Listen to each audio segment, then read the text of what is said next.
Le débit dans vos prises de parole, la vitesse d'élocution, c'est un vrai sujet. Tout le monde en parle, tout le monde a l'impression de parler trop vite. Certaines personnes, des fois, se demandent si elles ne parlent pas assez vite. Il faut savoir que le débit moyen en France se situe entre 120 et 160 mots par minute. Si vous voulez marquer votre auditoire, sortez des 120, 160. Essayez d'être encore plus lent ou essayez d'être encore plus rapide.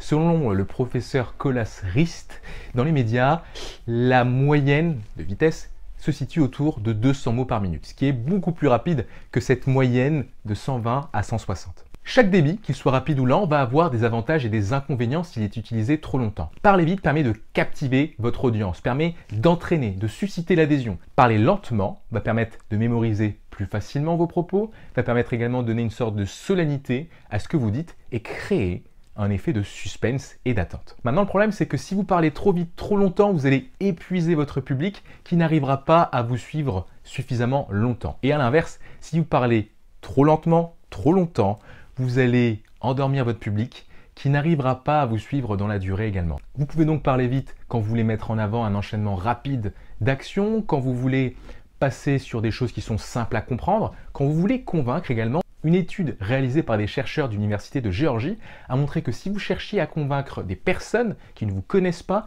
il vaut mieux parler plus vite pour éviter que les gens se concentrent sur les failles de votre argumentation. Et c'est peut-être pour ça que les commerciaux et les gens qui cherchent à nous vendre des choses parlent plutôt vite. Parler vite, c'est donc aussi une très bonne manière de rendre son public plus dynamique. Et vous pouvez plutôt parler lentement lorsque vous voulez enseigner quelque chose, lorsque vous voulez calmer les esprits d'un public qui est un peu énervé, quand vous voulez expliquer des choses plutôt complexes, quand vous voulez inspirer, puisque lorsque vous parlez lentement, vous permettez au public de se projeter dans vos silences, et lorsque vous voulez mettre en avant, en lumière, des éléments importants. Donc vous l'avez compris, le plus important n'est pas tant votre débit, c'est plutôt les ruptures de rythme, de débit que vous êtes capable de créer. À des moments, parlez lentement pour créer de la solennité et imprimer votre message dans le cerveau de votre public.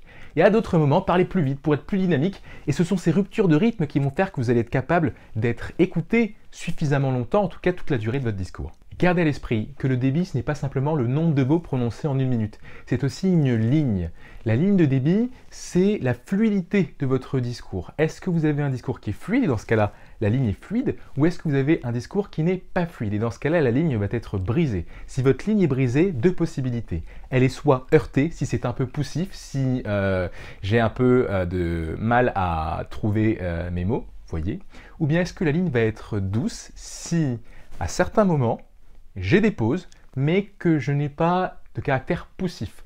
Et cette ligne brisée, douce, va vous permettre d'être plus écouté et va donner cette impression de fluidité quand bien même vous ne maîtrisez pas totalement votre fond.